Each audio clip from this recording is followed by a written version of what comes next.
ZEE5 app download करें और देखें पूरे एपिसोड बिल्कुल फ्री।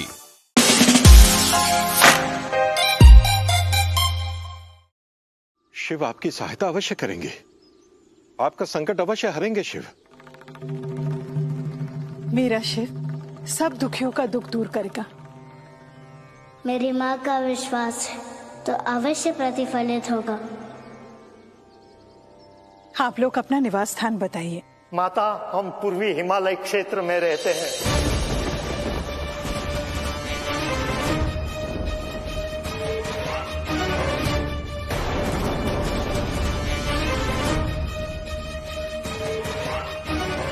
आप चिंता मुक्त होकर अपने क्षेत्र को लौट जाइए, मैं शीघ्र आऊंगा।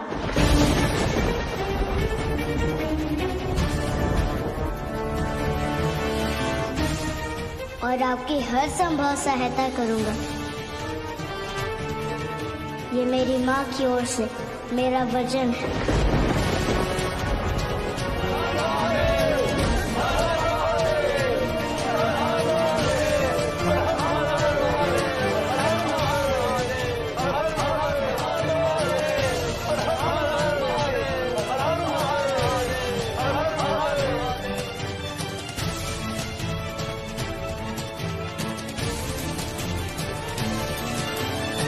देवी, क्या हुआ देवी? अब आप किस चिंता में पड़ गई? मैं बताता हूँ पिताश्री। माँ मेरे जाने को लेकर चिंतित है, लेकिन माँ ये तो आपकी इच्छा थी कि मैं जाकर लोगों की सहायता करूँ। हाँ, किंतु स्थान और काल के अनुसार व्यक्ति की इच्छा और निर्णय बदल जाता है शिव। किंतु देवी, स्थान, काल या परिवेश से वचन में परिवर्तन करना, दिए गए वचन, उसकी मर्यादा और उसके महत्व तीनों का अपमान है। पिताश्री सत्य कह रहे हैं माँ। आपने उन्हें आश्वासन दिया है और मैंने वचन, यदि सहायता करने नहीं जाऊंगा तो दोनों का अपमान होगा माँ। इसलिए आप मुझे जाने की आज्ञा दीजिए। ये जानते हुए भी कि देवी पार्वती कैलाश लौट चुकी है, कैसे मैं तुझे आज्ञा दे दूं शिव?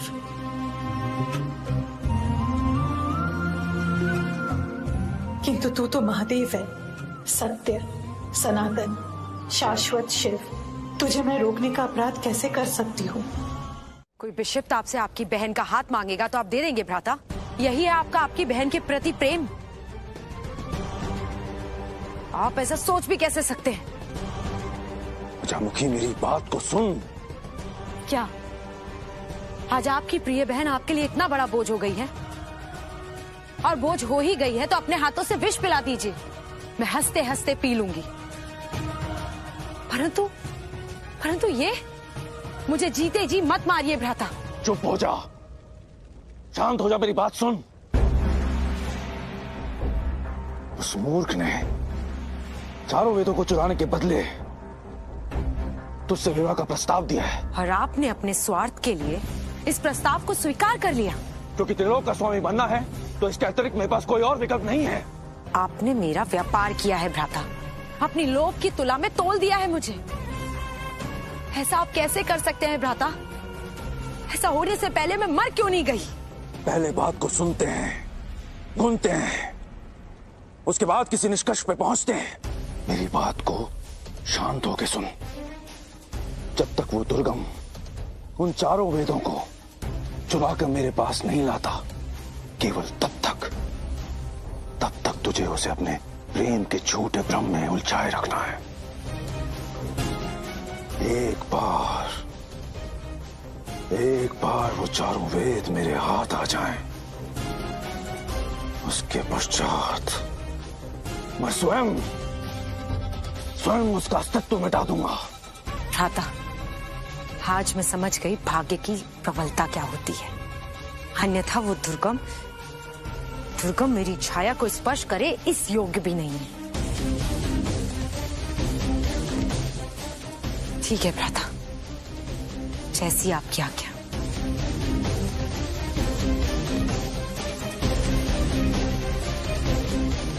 धन्यवाद, धन्यवाद अजमुखी।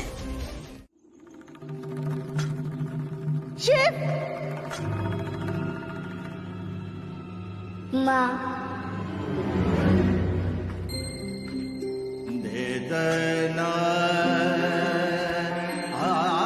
तू कुशल तो है ना? तो मेरी चिंता आपको मेरे पीछे पीछे लेकर आई ना माँ। किंतु माँ, मैं तो पहले भी अकेले आता जाता रहा हूँ। किंतु इस बार नंदी जी नहीं है ना तेरे साथ, इसलिए तुझे इस तरह अकेले यात्रा करते देख के मन घबरा उठा। शिव, आपका आशीर्वाद मेरे साथ है माँ, मुझे कुछ नहीं होगा। जानती हूँ शिव। फिर आपने कष्ट क्यों किया माँ? क्या मेरा आना तुझे अच्छा नहीं लगा? बहुत अच्छा लगा माँ। माँ तो बरगद का घना वृक्ष होती है। भला छतनार वृक्ष जैसी माँ का आना पुत्र को अच्छा नहीं लगेगा। अच्छा किया जो आप आ गए। मैं तेरे लिए जल लेकर आती हूँ, तू यहीं रोका। मित्र के संकट में होने की अनुभूति क्यों हो रही है मुझे?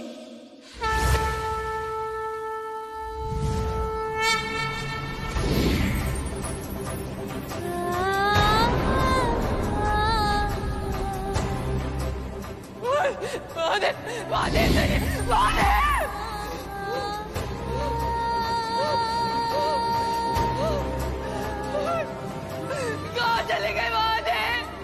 महादेव! महादेव! महादेव! यदि मुझसे दूर रहना आपके लिए इतना ही प्रिय है तो मैं अपने हृदय से और इस कैलाश से हमारे मिलन की सभी स्मृतियां मिटा दूंगी।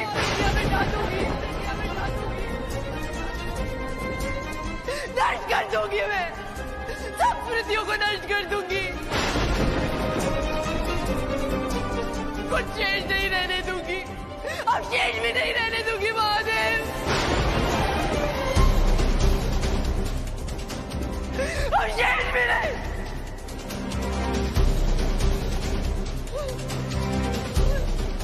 कुछ शेष नहीं रहने दूंगी, कुछ शेष नहीं।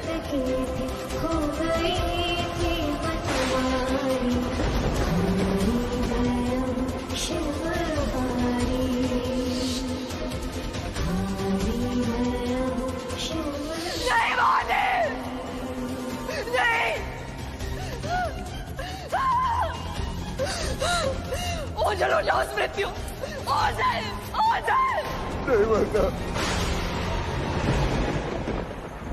मित्र को सहायता की आवश्यकता है, वो अपने आप को संभालने में असमर्थ है। मुझे जाना चाहिए उनके पास, परंतु कैसे जाऊं? ये ले शिव, जल पी ले। प्यास की अनुभूति नहीं है माँ।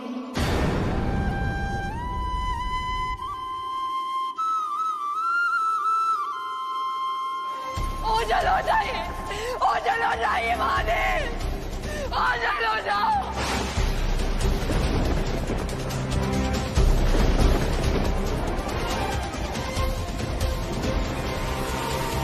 क्या बात है शिव, तुझे किस बात का तनाव है? किस बात की चिंता है पुत्र? माता को क्या हो गया ऋषि भृंगी?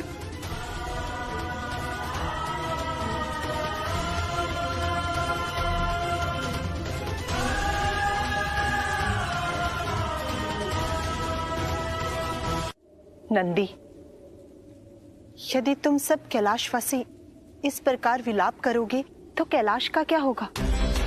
कौन संभालेगा इस पावन धाम को? परंतु माता अचानक विक्षिप्त क्यों हो गई? इनकी विक्षिप्तता का कारण है महादेव से विलकता का दुख। क्रोध में आकर बाल शिव से अलग होना और फिर यहाँ आने के बाद बाल शिव का इस हिमालय क्षेत्र में आना है। क्या यहाँ प्रभु आए हैं? हाँ, बाल शिव अपनी माता के साथ पूर्वी हिमालय क्षेत्र में एक समुदाय की सहायता करने आए हैं। उनके आगमन से संपूर्ण हिमालय क्षेत्र में एक विशेष ऊर्जा का संचार हो रहा है और वही ऊर्जा बहन पार्वती के मानसिक संतुलन को असंतुलित कर रही है। माता की स्थिति ठीक कैसे होगी माता? जब बाल शिव इस क्षेत्र से चले जाएंगे। अर्थात जब तक प्रभु यहाँ रहेंगे माता की मनस्थिति ऐसे ही रहेगी? हाँ, ये तो घोर चिंता का विषय है माता। हाँ नंदी, हमको इस स्थिति को बहुत सतर्कता के साथ संभालना होगा, क्योंकि इस अवधि में उनका अस्तित्व अति संवेदनशील रहेगा। हम सबको मिलकर उनका ध्यान रखना होगा। माता, माता, माता।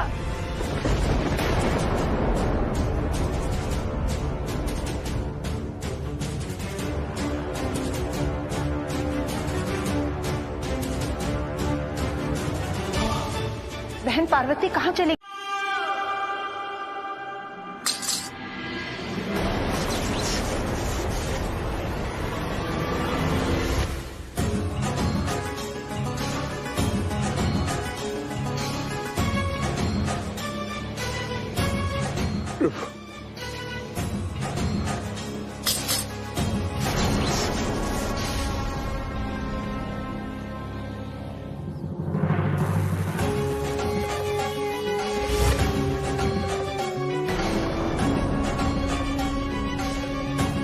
देवर्षि आप? नारायण नारायण।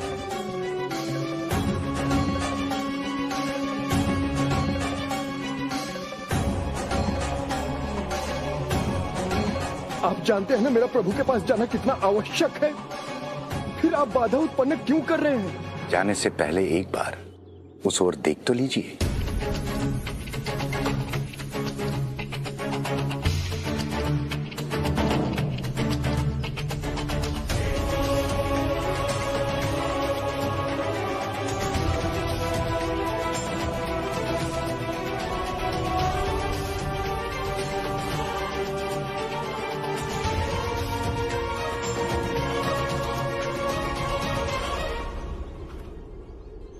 अब क्या होगा देवर्षि? माता अनुसुईया नहीं चाहती है कि प्रभु माता पार्वती से कोई संबंध रखे। ऐसे में आपके वहां जाने से माता अनुसुईया सतर्क हो जाएंगी और प्रभु को माता पार्वती के पास जाने से रोक देंगी। तो अब हमें उपयुक्त समय देखकर प्रभु से अकेले में मिलना होगा और उन्हें माता पार्वती के पास चलने के लिए समझाना होगा। आप उचित कह रहे हैं देवर्षि। अच्छा हुआ कि आपने मुझे सही समय पर रोक लिया। आपका कोटि कोटि धन्यवाद देवर्षि। धन्यवाद तो आपका नंदी जी, जो आपके कारण आज पूरे संसार को प्रभु आदि योगी के दर्शन होंगे। मुझे केवल इस समय माता की विक्षिप्तता दिख रही है देवर्षि। मैं चाहता हूं प्रभु शीघ्र चलकर माता की पीड़ा को ठीक कर दे।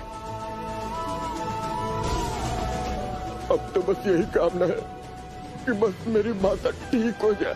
अवश्य पूर्ण होगी, बस आप अनुकूल समय की प्रतीक्षा कीजिए और मुझे जाने की आज्ञा दीजिए। मैं चला प्रभु के सम्मुख। हर हर महादेव।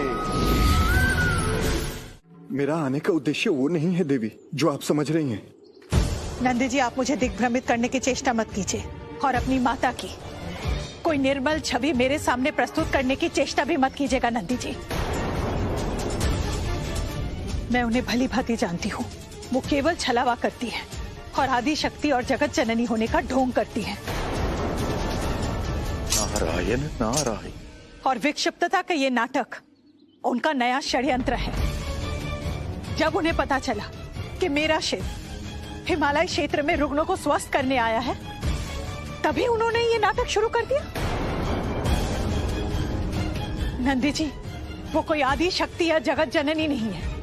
यदि होती तो एक माँ से उनके पुत्र को अलग करने की ये घृणित कार्य कदापि ना करती। ऐसा नहीं है माँ।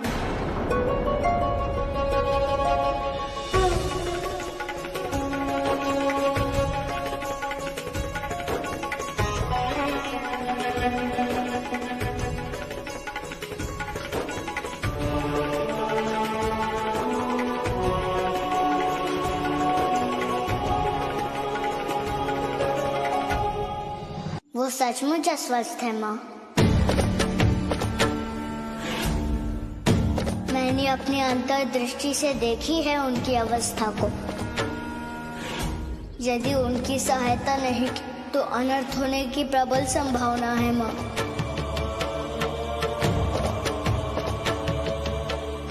शिव, अभी तू बालक है, परिपक्व नहीं है, इसलिए लोगों के असली रूप तू पहचानने में असमर्थ है। शिव, उनकी अस्वस्थता केवल एक ढोंग है। शिव,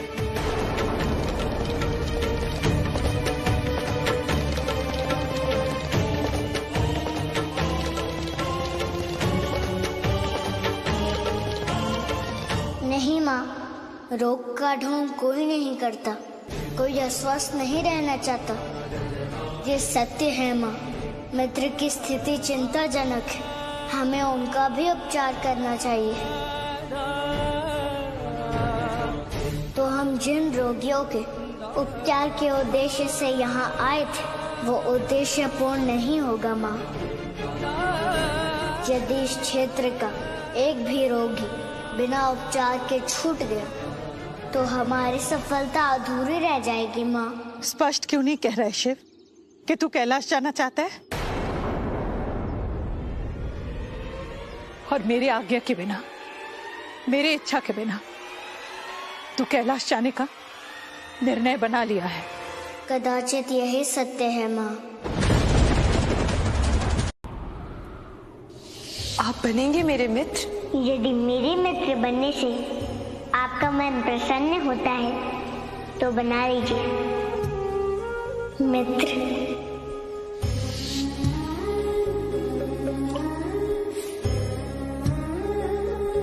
मेरी मिट्टी तुम्हारे हाथ में क्या कर रही है? आपने फेंका इसलिए उठा लिया। तुम भी इस मिट्टी को फेंक दो। ये मिट्टी बिल्कुल भी अच्छी नहीं है। तुम यहाँ क्यों आए हो? आपके कार्य में आपकी सहायता करने। परंतु मैं तो महादेव की मूर्ति बना रही थी। मिट्टी से? हाँ, पर कैलाश की मिट्टी बिल्कुल भी अच्छी नहीं है। महादेव की मूर्ति बनी ही नहीं। मित्र, कैलाश में मिट्टी से नहीं, हेम से मूर्ति बनती है।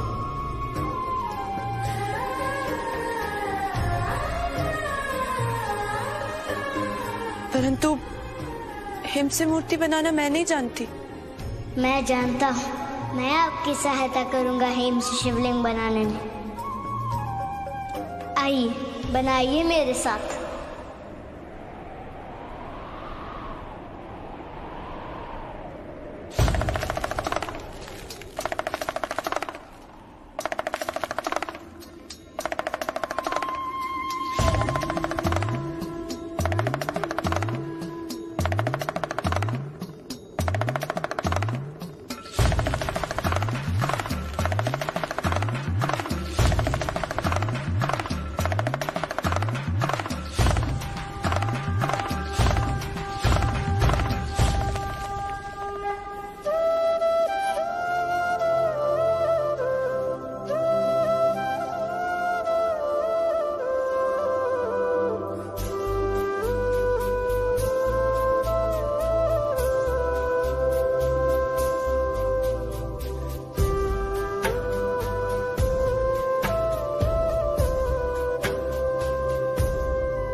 आपने तो कितना सुंदर बना दिया महादेव के इस रूप को, कितना भव्य।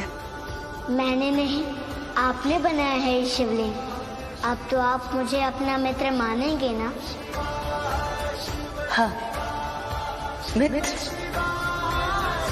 ये भी भूल गई आप कि शिव ने केवल आपकी ही प्रसन्नता के लिए देवी पार्वती की मित्रता का भी सहर्ष त्याग कर दिया था। देवी, मुझे तो पूर्ण विश्वास है कि अवश्य कोई गहरा संकट आया होगा कैलाश पर, जो शिव आपके सम्मुख प्रस्तुत होकर आपसे कैलाश जाने की आज्ञा मांग रहे थे। यदि मैंने उसे आज्ञा पाने और मांगने के बंधन से मुक्त कर दिया तो क्या बुरा किया ऋषिवर? वो स्वतंत्र है अपना मन का करने के लिए, और मैं भी स्वतंत्र हूं उसके पालन पोषण और देखभाल के दायित्व से।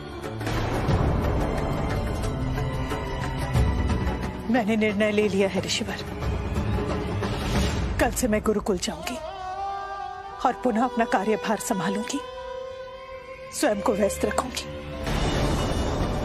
संसार को पता तो चले कि शिव के बिना भी मैं एक सामान्य जीवन जी सकती हूँ। देव और नारायण भी है, जब तक वो मेरे पास रहना चाहे मैं उन्हें मेरे हृदय से लगा कर रखूंगी, लेकिन जिस दिन वो जाना चाहे मैं उन्हें भी स्वतंत्र कर दूंगी। अब आप कुछ भी कह लें, कोई भी तर्क दे लें देवी, किंतु सच तो यही रहेगा कि आप जो करके आ रही हैं ना, वो अच्छा नहीं किया आपने।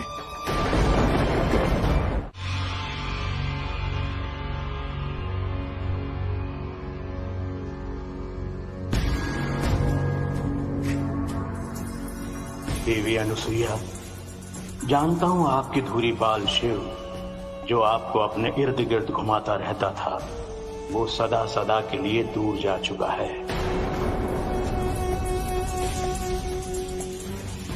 यही समय है अपना प्रतिशोध लेने का। माननीय आचार्य अनुसुईया, अब आप मेरे प्रतिशोध के प्रहार से नहीं बच पाएंगे। देवी अनुसुईया।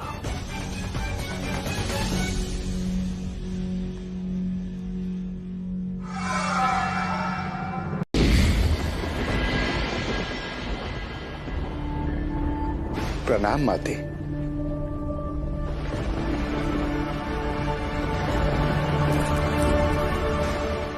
इनको ठीक करने का उपाय स्वयं बाल शिव है। मैं उन्हें कैसे ठीक कर सकता हूँ देवी लक्ष्मी? आदि योगी अवतार की शक्ति का उपयोग करके। बहन पार्वती को इस अवस्था से बाहर निकालने के लिए आपको अपने आदि योगी रूप को धारण करना होगा। आपको आदि योगी रूप धारण कर उन्हें लाखों नेत्र देने होंगे। उन लाखों नेत्रों से संकट कैसे समाप्त होगा देवी? ये नेत्र पीड़ित संसार के नेत्रों का प्रतीक है। अब संसार की व्यथा देख ये असंख्य नेत्र विलाप करेंगे और उनसे बहे आंसू अग्नि और अकाल से हुई हानि जैसी समस्याओं का निदान करेंगे। जब तक सृष्टि चक्र सामान्य गति को प्राप्त नहीं कर लेगा, संसार को जीवन बचाए रखने के लिए इन आंसुओं की जल राशि से शाक भाजी आहार के रूप में प्राप्त होता रहेगा। और उनका ऐसा विलाप करने से उनके मन में भरे दुख और विकार इन आंसुओं के द्वारा बह जाएंगे और मन निर्मल और स्वच्छ हो जाएगा। और इनका ये रूप संसार में शताक्षी और शकांबरी के अवतार से विख्यात होगा।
माता शकंबरी की, माता शकंबरी की, माता शकंबरी की।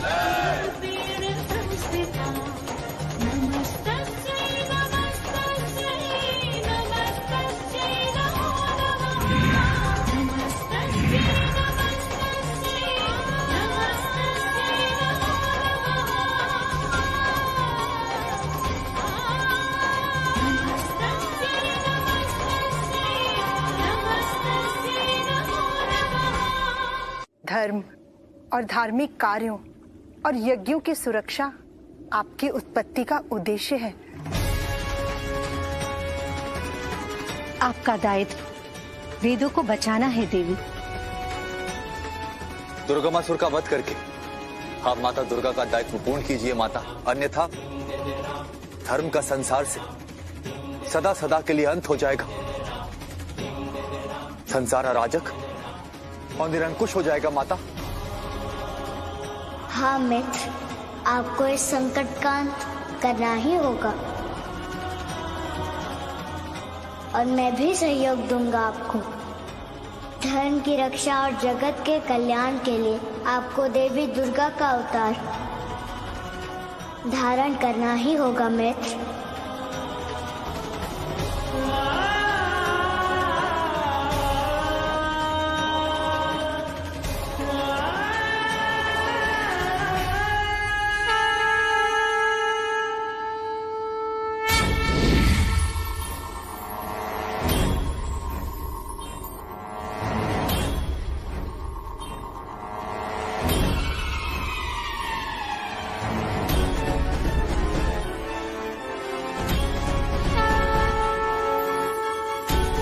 माँ दुर्गा की, माँ दुर्गा की, माँ दुर्गा की।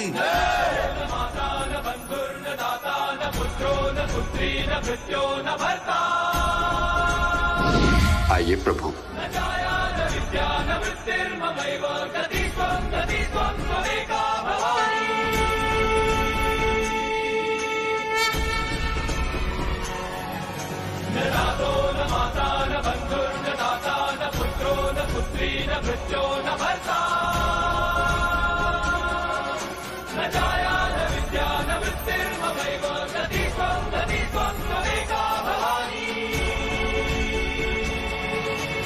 हम पहुंच गए मित्र। ZEE5 ऐप डाउनलोड करें और देखें सारे एपिसोड्स बिल्कुल फ्री।